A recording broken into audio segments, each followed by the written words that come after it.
Jadi Lailatul Qadar ini ya susah, tidak akan ada yang menemukan jika persepsinya masih seperti itu.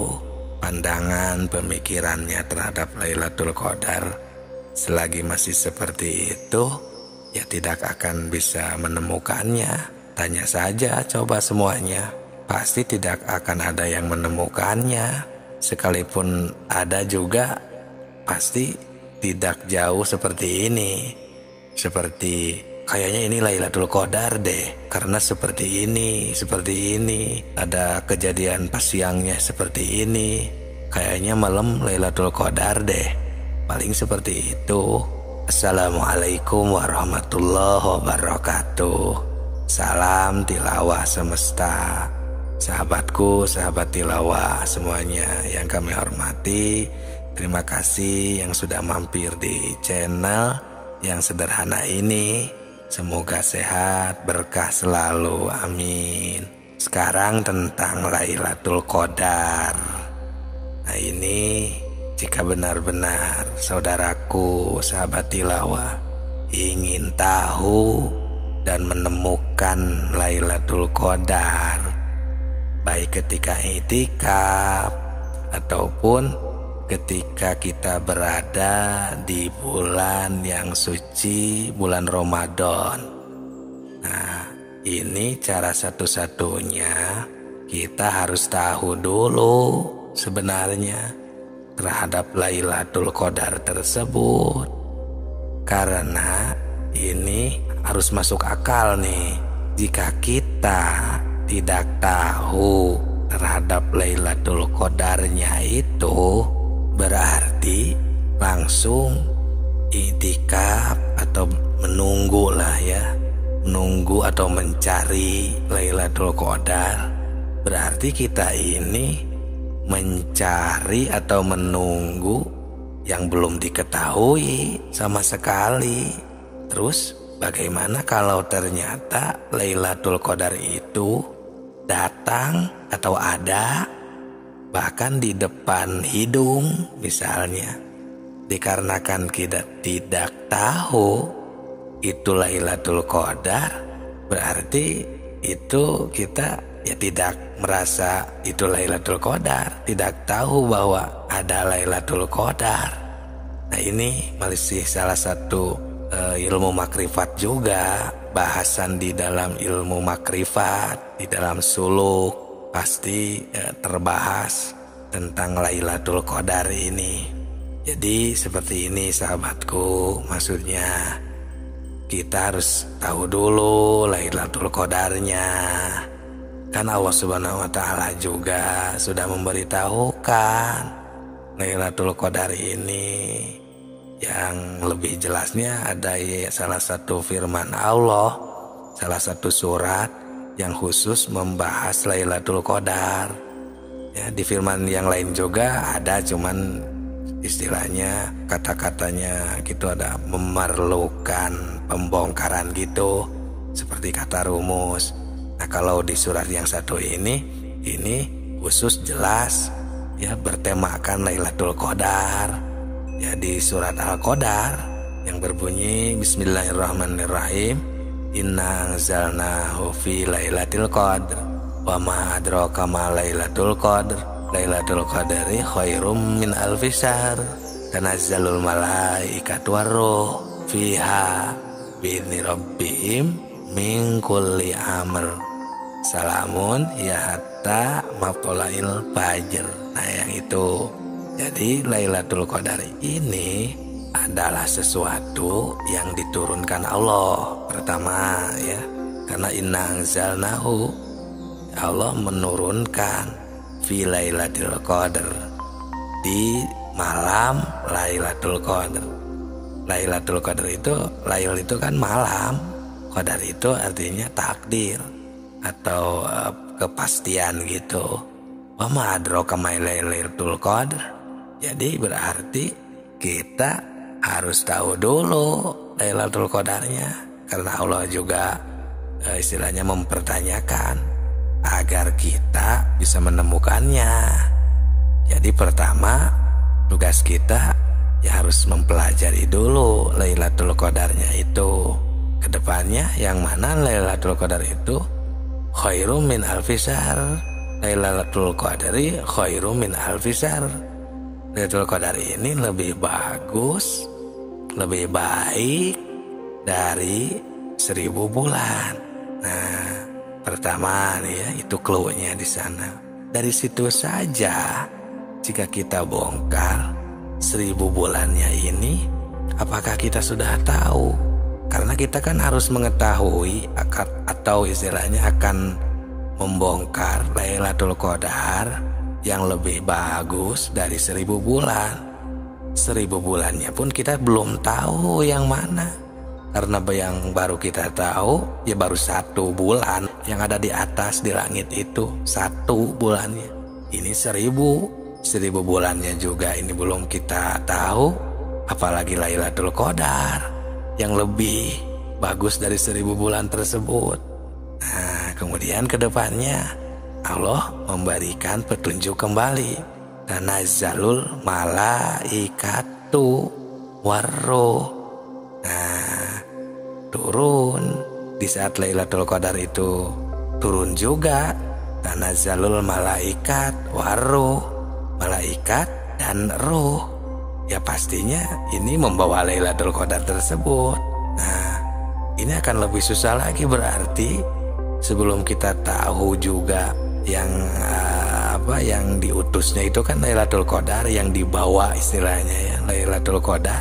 Berarti kita juga harus tahu siapa juga yang mengirimkannya, yang membawanya, yaitu malaikat. Nah, kemudian malaikatnya juga kita belum tahu, apalagi Lailatul Qadarnya. Karena Lailatul Qadarnya itu dibawa nanti oleh malaikat. Tanazzalul malaikatu warruh fiha bi'izni rabbihim kan, dengan izin Allah. Ini akan lebih susah takutnya. Ya biasalah, timbul fitnah gitu, apalagi kalau didengar oleh orang-orang yang istilahnya belum terbuka hatinya. Karena kan untuk mengetahui malaikat ini akan sedikit sensitif gitu. Sedangkan malaikat ini kan wajib diketahui, ada 10 kan yang wajib diketahui itu. Nah, ini 1 saja kayaknya belum pada tahu. Karena yang tahu itu kebanyakan kan baru namanya ya. 1 malaikat Jibril, 2 Mikail gitu kan. Apakah ada yang sudah tahu Jibril yang mana, Mikail yang mana? Karena yang nanti akan membawa Lailatul Qadar ini adalah salah satu dari malaikat tersebut, dari 10 itu. Nah, kemudian tanazzalul malaikatu warruh, belum ruh. Wah, apalagi Lailatul Qadarnya ini. Jadi Lailatul Qadarnya ini yang mana? Nah, ya biar gak pusing ini ya. Jadi intinya gini, sementara yang penting lah tidak menyalahi ya dari segi aturan dan pembuktiannya. Maksudnya aturan itu ya dari istilahnya pokoknya sesuai lah gitu dengan istilah Lailatul Qadar. Lail itu kan malam, Qadar ini adalah kejadian atau kepastian ya, takdir lah.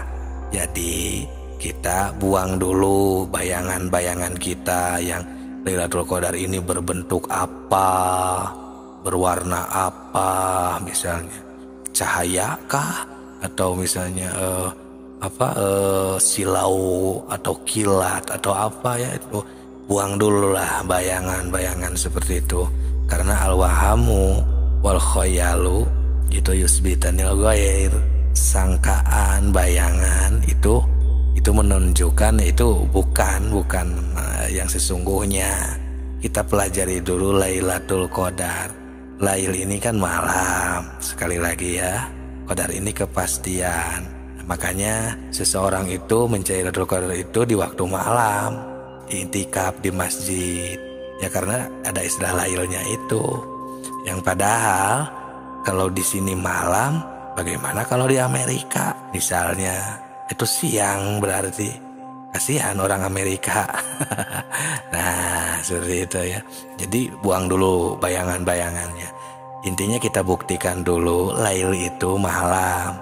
Qadar ini adalah kejadian atau takdir.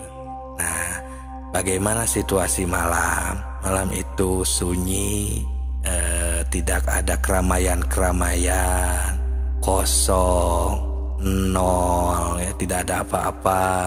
Orang-orang atau kehidupan sedang pada istirahat. Nah, kita di sana samain atau qiyamul lailkan, membuat atau membangun malam kita ini di dalam jiwa kita, ya. Malamkan, jangan seperti siangkan yang ramai, banyak pikiran, banyak bayangan, banyak perhitungan, pembangunan misalnya. Buang dulu. Nah, terus dari sana setelah kita malamnya terbentuk di dalam jiwa kita, nah, rasakan qadarnya. Ada qadar apa? Gitu, oh qadarnya seperti ini. Oh, ini takdir Allahnya sedang begini. Oh, Allah sedang menakdirkan ini. Nah, jika kita sadar dengan Lailatul Qadar yang barusan, ya, itu tanazzalul malaikatu warruh. Dan malaikat ini kan terbuat dari cahaya yang tugasnya memahasucikan, hanya mengingat Allah, tidak ada istilahnya yang lain-lain gitu, sahabatku. Nah, ruh juga kan seperti itu, makrifat, ruh juga kan di alam ruh. Cuman kita saja yang lupa karena sudah ketutup kan ruh kita, ruhania kita oleh nafsiyah diri ini. Nah, sehingga salamun hiyata matla'il fajr, sehingga kita di sana mendapatkan keselamatan hatta matla'il fajr, sampai datang kembali siang. Sampai datang kembali kita ini misalnya, ya siang bagaimana siang, situasi siang, ada keramaian kembali di pikiran kita, di dalam jiwa ini. Ada mulai pengaturan, ada mulai bisa melihat, bisa mendengar lagi makhluk-makhluk dan lain sebagainya. Nah, tapi posisinya kita jadi salamun, jadi selamat hatta matla'il fajr, sehingga walaupun atau ya sampai bijil fajar lah istilahnya. Sementara segitu dulu nih tentang Lailatul Qadar. Karena kan yang namanya sosial media atau YouTube ini kan pasti yang mendengar atau yang mencari ini pastikan tidak semuanya orang-orang yang sudah emang istilahnya apa, yang sesuai dengan makomnya atau yang emang apa posisi levelnya gitu. Seperti itu sahabatku, sahabat tilawah. Jadi agar bisa dipahami oleh seluruh jamaah yang singgah di channel Tilawah Semesta ini, baik makom syariat, makom tharikat, makom hakikat, dan makrifat. Semoga bermanfaat. Salam Tilawah Semesta.